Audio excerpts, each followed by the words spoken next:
Welcome to Zwida Media. If you're new to this channel, please subscribe. Don't forget to like, comment and share. Here's a new video for today. Enjoy. Ishi abantu abaningi bebambe ongezansi ivideo yowesifazane ebonakala ephuma ixoxo kwi-Nanazi yakhe. Sanibonani nginibingelele ngiphinde nginamukele kupina kuphi la nibola khona le video. Mangiwoqala usijona leli khasi wamwelekile igama lami ngusibonga konke wakandwando mothanda ungangibeza intatheli ka YouTube. Isithuse abantu abaningi ivideo sisabalele kuzo zonke izinkundla zokuxhumana etshengisa owesifazane ephuma noma ikhishwa ixoxo kwi-Nanazi yakhe. Abantu basale bemangele bebambe ongezansi ngokubona into engajwayelekile. Abantu abaningi basoleke ubuthakathi kule video ukuthi into kanje ayikaze yenzeke. Omunye ubhali wathi le video yexoxo akukona ukuthakatha lokhuyana lapha. Ilabantu abanezinto abazifuyile. Ilabantu ke abahamba ngezimonto ezinkulu abanemali.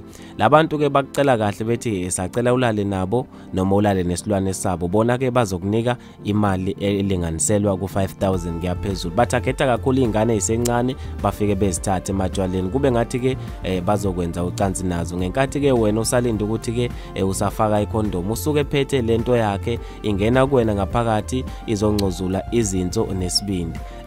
Ningaze ke nidukise nithi ke ukuthakatha lokho wasethi nje cha akusiko ukuthakatha ukuthwala isithwalo thizeni saseMozambique. Lento ke ijwayele ukuthi ke ibe kanje kuba inyoka noma kube ixoxo noma kube umnenke noma kube inqanqa ke lona xoxo lele silibona ke lephuma kuyena lo owesifazane ongaziwa ukuthi owakuphi nendawo. Uthe kuba yilezilwane ke ezinamfukayo zifika ke zidle isibeletho. Lo yamntwana nje akasenaso isibeletho. Omunye ke wabantu bafethu naye obhale wabeka uvu la khona lapha enkundleni zokuxhumana. Abantu bebese bephoseka ke kwi-comment section nabo ke beyodlulisa okumangala ngayo lento abathe bayibona. Omunye umphumla uthe sengibonile abantu bayakwazi ukuloya. Omunye uthe cha lokho angikwazi mina. Omunye wathi cha imkhuba ikhona ngempela eNingizimu Afrika. Bafethu ke maningi kakhulu ama comment angeke waqede wonke. Nami ke ngizothanda ukuza ukubhala kwakho khona lapha kwi-comment section ukuthi wena ke ngabe uma usuyibonile le video uzizwe unjani futhi ke